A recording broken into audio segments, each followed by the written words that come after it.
আচ্ছা, chicken mutton ছাড়া কি বিরিয়ানি হয় না? চলো আজকে ডিম দিয়ে বিরিয়ানি বানাবো। সেই রেসিপিটাই এখন তোমাদের সঙ্গে শেয়ার করব। আমি এখানে ৩ বাটি নিয়েছি চাল। চালটাকে খুব ভালো করে ধুয়ে নিয়ে ভিজিয়ে রেখে দিয়েছিলাম ০.৫ ঘন্টা থেকে ৪৫ মিনিটের মতো। বিরিয়ানি বানানো কিন্তু মোটেই কঠিন কাজ নয়, খালি পরপর কতগুলো স্টেপ ফলো করতে হয়। চালটাকে ভিজিয়ে রেখে দিয়ে আমি এদিকে ডিমটাকে সিদ্ধ করে নিলাম। ডিমটা ঘড়ি ধরে ঠিক ১০ মিনিটের মতো সিদ্ধ করে নিয়েছি। তারপর ডিমটাকে খোসা ছাড়িয়ে ডিমটাকেও রেডি করে রেখে দিয়েছি। হাতে জলটাকে বসিয়ে দিয়েছি। জলটা যখন টকবক করে ফুটে উঠবে তাতে দিয়ে দিয়েছি নুন, সাদা তেল, গোটা গরম মশলাকে থেতো করে দিয়ে দিয়েছি আর দিয়েছি কয়েকটা তেজপাতা। এখন কিন্তু চালটাকে 80% কুক করে নেব। একটা ভাজা মশলা বানিয়ে নিচ্ছি। তার জন্য গোটা জিরে, গোটা ধনে, শুকনো লঙ্কা আর তেজপাতাকে শুকনো কড়ায় একটু নেড়েচেড়ে নিয়ে সেটাকে গুঁড়ো করে রেখে দিয়েছি। চালটা 80% কুক হয়ে গেছে। ভাতটাকে জল ঝরিয়ে নিয়েছি। একটা বড় পাত্রে দিয়েছি অনেকটা পরিমাণ সাদা তেল। তাতে দিয়েছি নুন, হলুদ আর লঙ্কা গুঁড়ো। এখন ডিমগুলোকে ভেজে নেব। বিরিয়ানির আলুগুলোকে আমি অর্ধেক সিদ্ধ করে রেখে দিয়েছিলাম অল্প নুন আর হলুদ দিয়ে। সেগুলোকেও ডিমের সঙ্গে ভেজে তুলে নিলাম।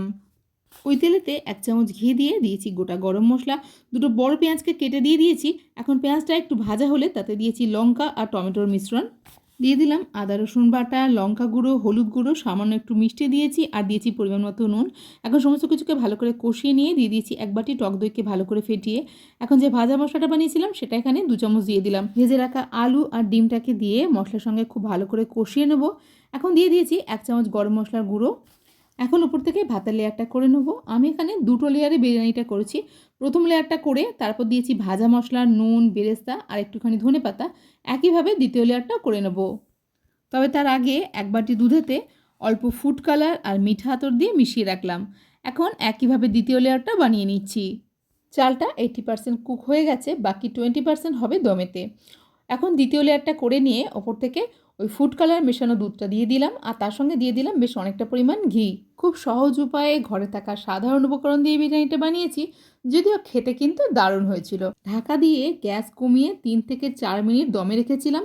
তারপর কিছুক্ষণ স্ট্যান্ডিং টাইমে রেখে দেওয়ার পর এখন সব থেকে খুব ভালো করে মিশিয়ে নিচ্ছি। দুর্দান্ত স্বাদের ডিম দিয়ে বিরিয়ানি কিন্তু একদম রেডি হয়ে গেছে। তোমরা অবশ্যই এভাবে একবার বানাও আর খেয়ে জানাও কেমন লাগছে আমার রেসিপিগুলো। ভিডিওটা ভালো লাগলে অবশ্যই একটা লাইক করো, চ্যানেলটাকে সাবস্ক্রাইব করে পাশে থেকো। তোমরা যদি ফেসবুক থেকে বা ইনস্টাগ্রাম থেকে আমার ভিডিওটা দেখো তাহলে অবশ্যই চ্যানেলটাকে ফলো করে নিও।